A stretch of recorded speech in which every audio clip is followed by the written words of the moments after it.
Good morning, everyone. Good morning. I'm so happy to be here with you once again. I'm here to speak and sing a little, and maybe to encourage or inspire a little. But each time I'm here, it is you that inspire me. How to welcome the stranger, how to love unconditionally, and how to open up your heart. There's a visceral outpouring of energy in this room that I feel when I stand up in front of you. It's the energy of love and non-judgment. And each time I pack a bit of it up in here and take it home with me. It's the smiles, the hugs, the loud and welcoming hello.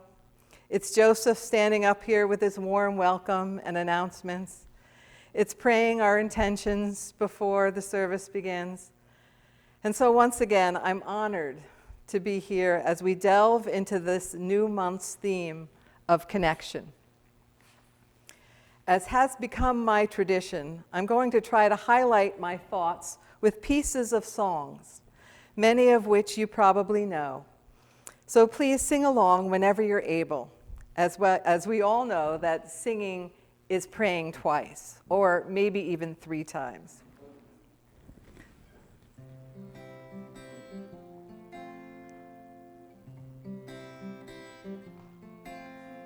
Why are there so many songs about rainbows?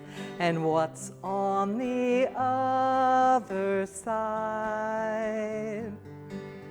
Rainbows are visions, but only illusions. And rainbows have nothing to hide. So we've been told, and some choose to believe it. I know they're wrong, wait and see. Someday we'll find it, the rainbow connection, the lovers, the dreamers, and me.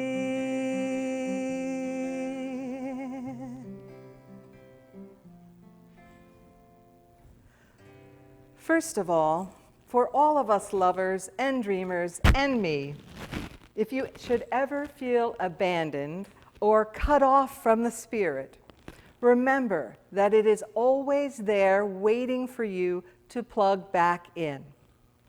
It's always waiting for us to make the reconnection. There may be times when we feel like our connection to the universe is worn and tattered. Maybe we're having a bad day or even a bad year. But the truth is that the universe is always there for us. We need to take the step to make a conscious decision, a choice about how each of us want to experience life. It's up to us to do the work of making the connection, because nobody can do it for us. Though time to time the universe may send us some wake-up calls. Reconnecting with the universe can be as subtle as taking in a breath of fresh air. A slow breath can help us bring us back to our center. Our bodies work the same way. And when we make that connection in our minds, it can help us bring us back to the connection that we seek.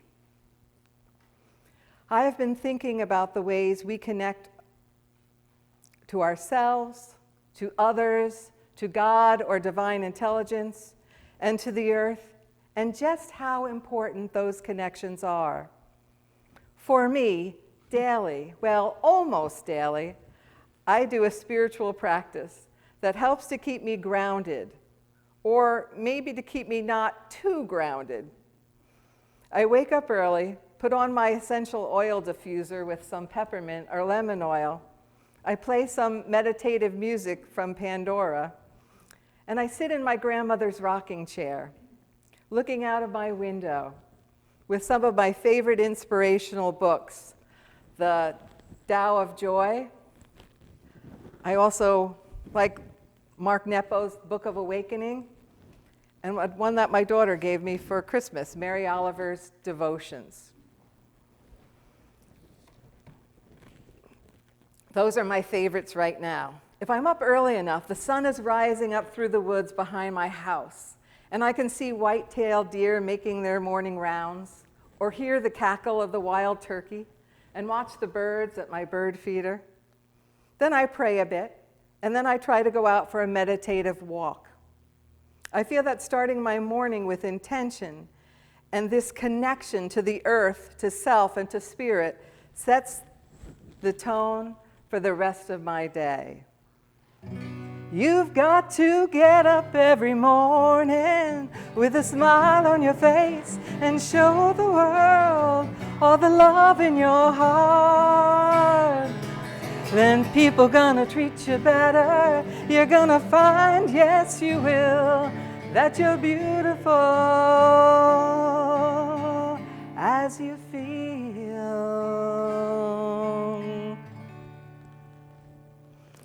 While I was reading Mark Nepo's Book of Awakenings the other day, he said that living in modern times has turned us into watchers, placing a sliver of distance between us and everything we meet. It is in the watching that disheartens our days, takes the color out of the earth, and makes life's song sound flat. One of the Native American views on this can be healing. They believe that with respect for all aspects of creation, we are asked to look upon and honor everything we see as a member of our family. Trees, rocks, deer, the stranger. By honoring all things, by connecting with the universe, we become part of it.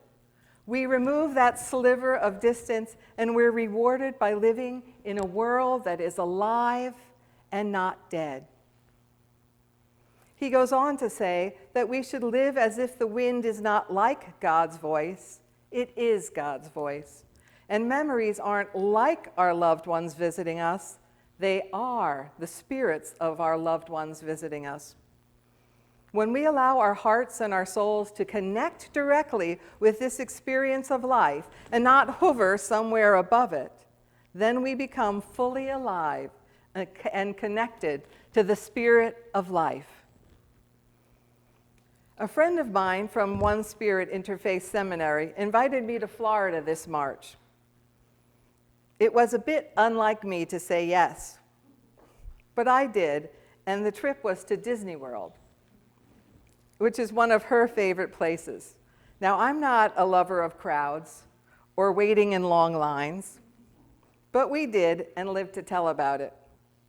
At one point, in the very crowded Magic Kingdom, I stopped and looked around and wondered, is anyone smiling? Is anyone happy here? Kids were having meltdowns. Parents appeared stressed and exhausted. People had very little space to just be. And as I was waiting outside of the restroom for my friend, a mother mallard duck and 5 babies walked out from a small garden near a restaurant and onto the busy sidewalk. And the real magic came to Magic Kingdom. Kids smiled and hopped up and down. Parents stood for a moment and just watched in awe. And a custodian pointed and smiled from ear to ear as if she had just seen a miracle. In that moment, it was very easy to connect to the natural world and see the simple beauty around us. That the rides costing millions and millions of dollars didn't hold a candle to this beautiful mallard and the perfection of her 5 tiny babies. It is in moments like this that we connect to our world, to each other, and to the miracle of life.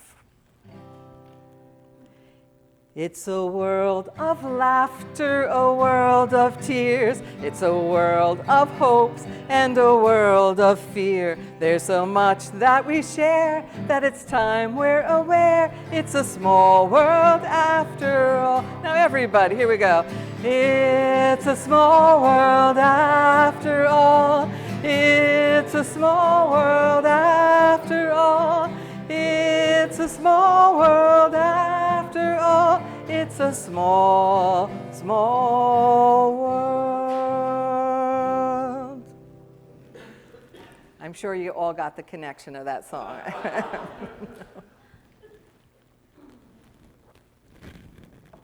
I know we have probably all heard the news that making social connections, meaningful social connections, is one of the most important factors to living a long and healthy life. One important word in that is meaningful. Friendships that have some depth, a willingness to really get to know someone and letting them get to know you. Not just friendships that are a mile wide and an inch deep. In the past 30 years, the number of Americans who've become members of a group, any group, the PTA, the Lions Club, the Historical Society, church congregations, Girl Scouts, bowling leagues, has plummeted. We rarely gather anymore, says Robert Putnam, professor at Harvard University. Voting participation is also way down. We invite neighbors over for dinner 45% less often than in the 1970s. Wow. It's my favorite. One is the loneliest number you'll ever do. Two can be as bad as one. It's the loneliest number since the number one. Ah. That was my favorite one to practice all week. Such disengagement does matter.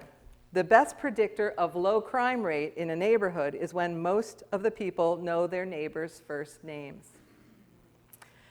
Health suffers too. Thank goodness this is something that we can each do something about. If you have children, just attend your local school's next PTA meeting. You can invite your friends to a cookout, lunch at the beach, or in your garden, or maybe a brunch after Sunday service. The strongest component of happiness is how connected you are. It's wise to turn off the television too. The drop in American civic participation has been closely tied to the period in the early 1960s when household TV ownership reached 90%. Who even needs to leave their homes these days? With big screen TVs, almost every movie on demand, not to mention Netflix and microwave popcorn. Participation in youth sports is also down dramatically across the country. Instead of watching football on the football game on Sunday, go outside and play football with your kids, Putnam says. This isn't like telling you to eat your broccoli. It's more like saying, take 2 parties and call me in the morning. America would be a happier, healthier, more prosperous place if we connected one to another. That's a scientific fact. Love is but a song we sing, fear's the way we'll die. You can make the mountain ring or make the angels cry. Though the bird is on the wing, you may not know why. You know this part, right? Come on, you people now, smile on your brother, everybody get together, try to love one another right now. Come on, you people now, smile on your brother, everybody get together, try to love one another right now. Now, I know that connection and social engagement are not the same for everyone. There's no one-size-fits-all for this. Certain people are born shy or introverted. Some people require and prefer time alone. This doesn't mean they're stunted or socially inept. Creativity is often linked to seclusion. Henry James, Beatrix Potter, Beethoven, Emily Dickinson, all were at certain points in their lives loners. But prolonged or uncomfortable social isolation is just not healthy. For many, technology threatens to replace face-to-face intimacy. With devices in hand, we often avoid human exchange and the potential awkwardness that it offers. So I think for those of us who are so inclined, it may be beneficial, of course, to try to put down the devices and really begin to connect with each other, with ourselves and with the universe. They used to say that no one is on their deathbed wishing that they worked more.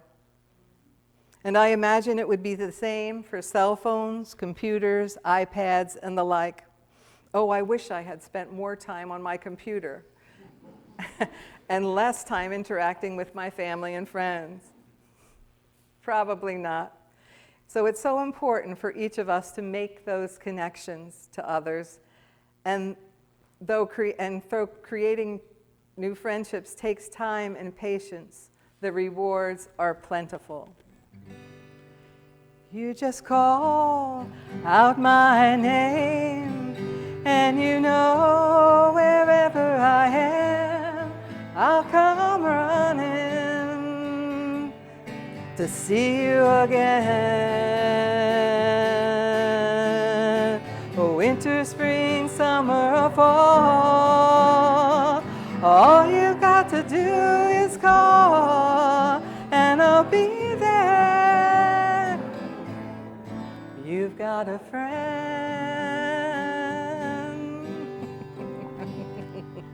Now my husband is back there holding up the 5-minute warning sign.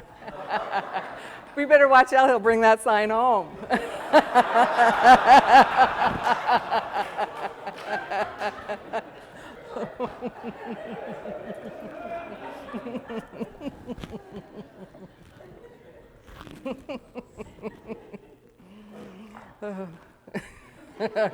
I can see it now.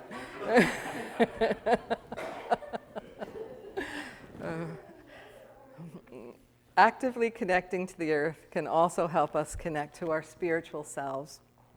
First off, we should realize that we are nature and not separate from it. Our bodies are made up of the same elements, minerals, and energy that make up the planet.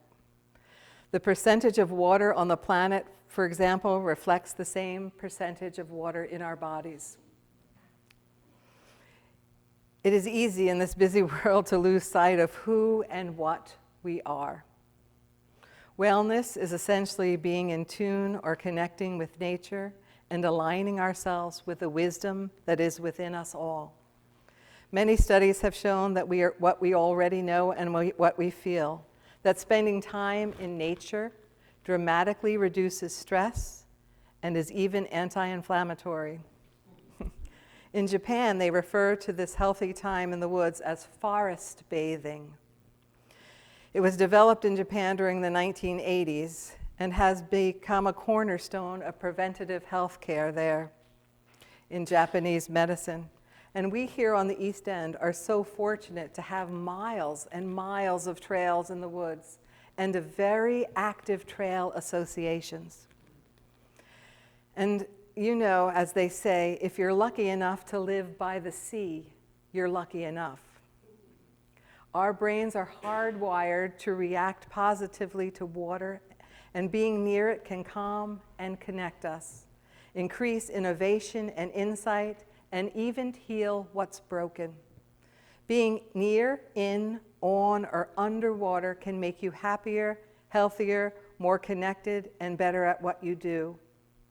I wonder if sometimes we don't forget how lucky we are to live near so many beautiful waterscapes, and how healing it can be to just go down and sit or walk on the beach. Living here, many of us take it for granted. My cousin that visits from the deserts of Las Vegas always says to me, "If I lived here, I'd be walking the ocean every day." And yet I do live here. And weeks go by, and I haven't gotten down to the beach once. The same water that flows in the ocean runs through our bloodstreams. Here are some other ways that we can connect to the earth. Take time to sun, cloud, moon, and star gaze.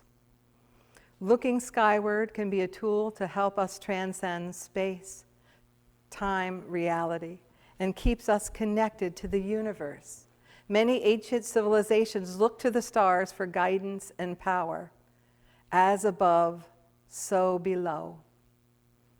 Go barefoot. Our skin breathes and absorbs vitamins and minerals from the earth. If you go barefoot on the beach, the negative ions from the natural salts and sand and sea are said to have magnificent healing effects on the body. In short, let the skin of your feet touch the earth. It helps us to stay connected. Listen to your body. Your body and mind are meant to be a whole. And to ensure that they are, your whole existence is based on those connections. Body listens to mind, mind listens to body. Awareness is the link. Each cell knows when you are unhappy, anxious, or stressed. A cell's awareness is expressed in chemical reactions instead of words. In connecting with your body, feel what you feel, accept what you feel, connect to your body. It's always speaking. Be willing to listen.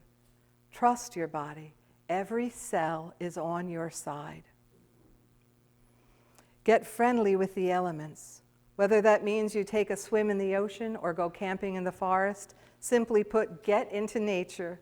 Study the different plants and flowers and animals and all of life creatures. There are countless ways for us to connect with the earth and therefore connect more deeply with who and what we are. Born a poor young country boy, Mother Nature's son. All day long I'm sitting singing song for everyone. Sit beside a mountain stream, see her waters rise. Listen to the pretty sound of music as she flies. Remember that one from the Beatles? To summarize and wrap things up. We are in charge of the forecast of our lives. In making these connections to self, others, spirit, earth, we are maximizing our potential to live and love fully. And collectively, we help to create a more kind, connected, and loving world. Remember, each of us can take the step to make a conscious decision, a choice on how we each want to experience life. So stay connected. One tiny last song, and if you feel up for it, you can reach up and join hands with your neighbors as we sing.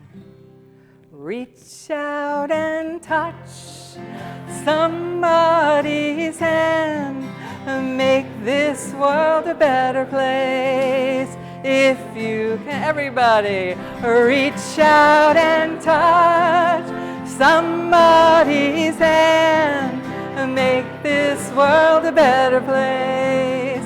If you, one more time, reach out and touch somebody's hand, make this world a better place.